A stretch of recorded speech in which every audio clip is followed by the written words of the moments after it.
بسم اللہ الرحمن الرحیم۔ نوجوان تھا اور یتیم بھی تھا، شوق بن گیا دین پڑھنے کا۔ محلے دار علاقے والے کہنے لگے کہاں سے کمائے گا، نہ باپ ہے نہ ماں ہے نہ گھر ہے، کہاں سے؟ حضرت رومی کہتے ہیں نوجوان نے جنگل میں جھونپڑی لگا لی، وہاں وہ صبح مدرسے جاتا، شام کو جنگل میں رہتا، وہاں اللہ اللہ کرتا، سبق یاد کرتا۔ ایک دن بادشاہ کی بیٹی رستہ بھول گئی، جنگل میں آئی سہیلیوں کے ساتھ، باڈی گارڈ بھی ساتھ تھے پر رستہ بھول گئی۔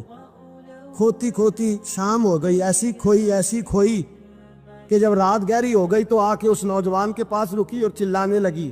شیر کے داڑنے کی آواز آتی ہے، بھیڑیے کے بولنے کی آواز آتی ہے، نوجوان اکیلا، سہیلیاں بچھڑ گئیں، گارڈ بچھڑ گئے۔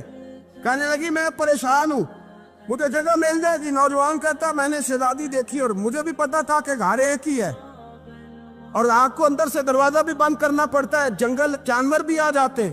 کہتے میری چھوٹی سی کٹیا میں جھونپڑی میں وہ آئی، رو کے کہنے لگی سہارا کوئی نہیں، اگر میں پیچھے نکلوں گی تو بھیڑیے کھا جائے گا۔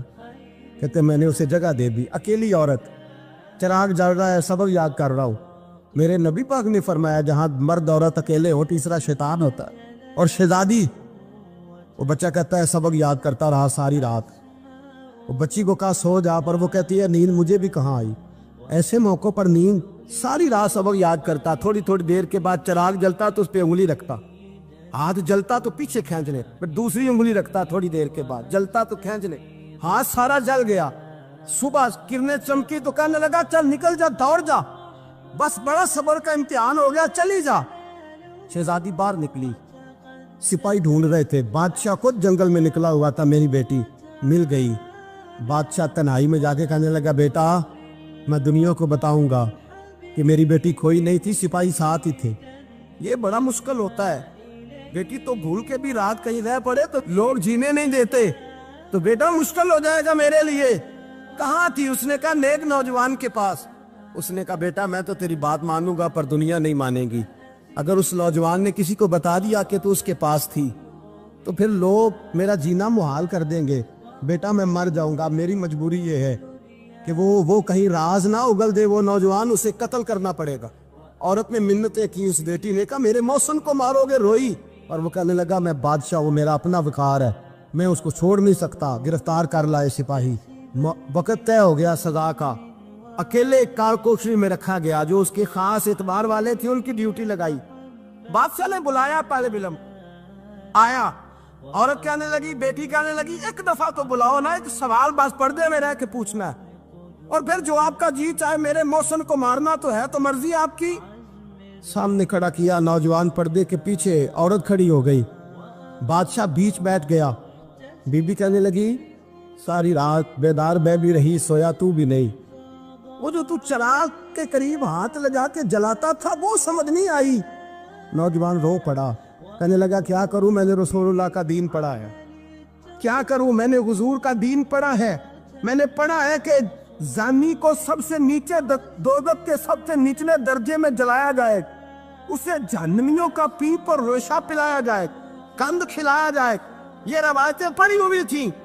تھوڑی تھوڑی دیر کے بعد شیطان مجھے کہتا تھا بدکاری کر لے، میں اپنا ہاتھ اسی وقت جب شیطان مشورہ دیتا تو میں آگ پہ کرتا، میں کہتا اگر یہ برداشت ہو گئی تو وہ بھی ہو جائے، جب ہاتھ جلتا تو میں سمجھ جاتا نہیں تجھ سے تو یہ نہیں برداشت ہوتی تو وہ کیسے ہوگی۔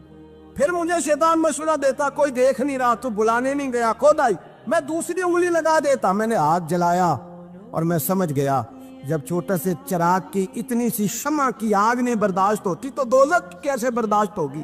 کہتا میں باز آیا، بادشاہ نے یہ کہانی سنی، لفظ سنے تو چیخ مار کے رویا، کہنے لگا او طالب علم تو میرے نبی کا سچا غلام ہے، اور میرے رسول کے جو سچے غلام ہوتے ہیں انہیں پھانسیاں نہیں دی جاتی، انہیں تخت پر بٹھایا جاتا ہے۔ اب تجھے سزا نہیں ہوگی بلکہ میں اپنی بیٹی کا نکاح تیرے ساتھ کروں گا اور میرے بعد اس سلطنت کا بادشاہ بھی تو ہی بنے گا۔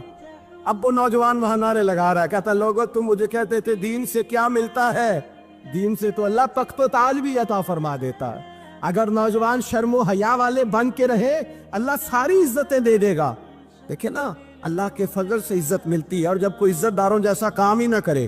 ایک بات اور عرض کرنی ہے پر وقت تھوڑا رہ گیا، جوانوں میں نا جب کبھی پریشان ہوتا ہوں نا تو میں یہ والی بات کھول کے پڑھتا ہوں والا، یہ بات ڈھارس بنداتی ہے، ڈھارس توانائی دیتی ہے، پورا مضمون باندھا ہے۔ اعلیٰ حضرت کہتے ہیں بیروپیہ تھا مداری، روپ بدل بدل کے دکھایا کرتا تھا، بادشاہوں سے انعام لیتا تھا۔ ایک دن اورنگزیب عالمگیر کے پاس آ گیا، کہنے لگا میں روپ بدلوں گا، اگر آپ پہچان نہ سکے تو میں انعام لوں گا۔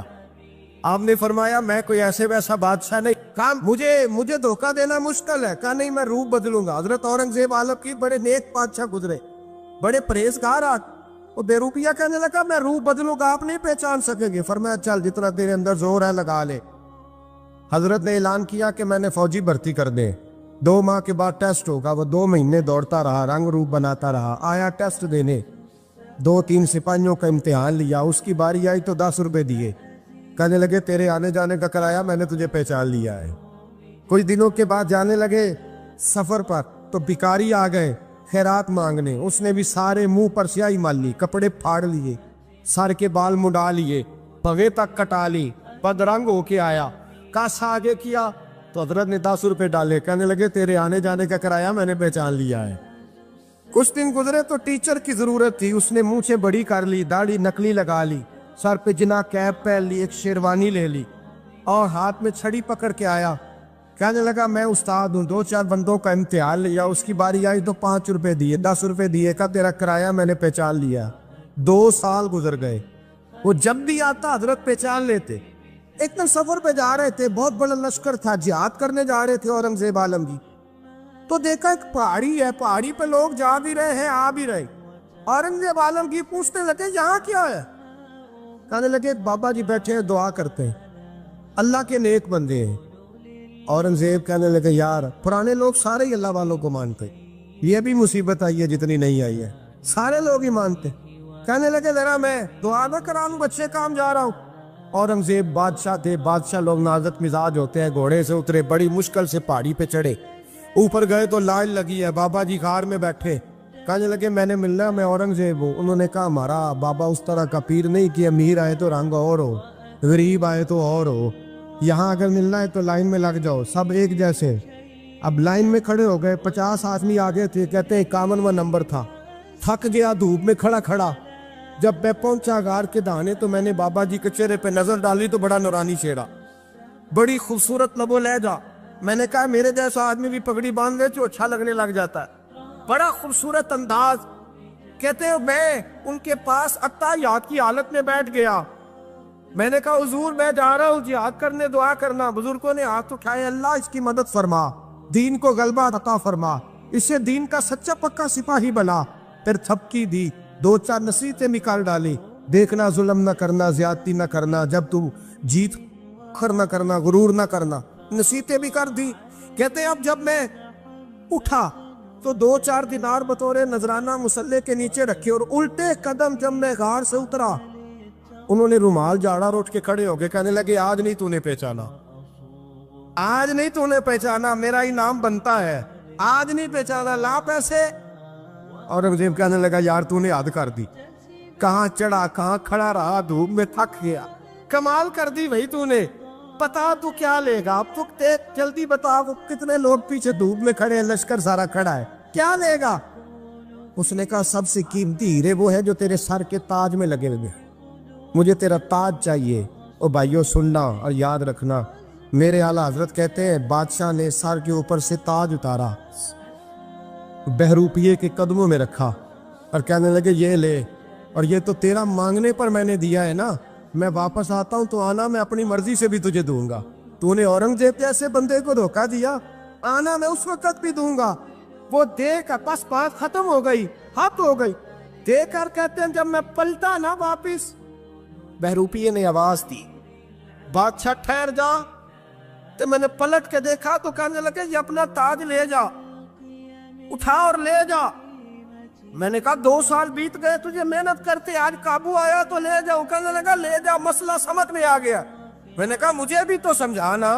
کہتے ہیں وہ پھوٹ پھوٹ کے رویا، اس کی آنکھیں برس پڑی، سیلاب کی طرح آنسو بہہ نکلے، تڑپا اور رو کے کہنے لگا بادشاہ میں نے جھوٹ موٹ رسول اللہ کی غلامی اختیار کی تھی، جھوٹ موٹ کی داڑھی، جھوٹ موٹ کی پگڑی، جھوٹ موٹ کا فقر،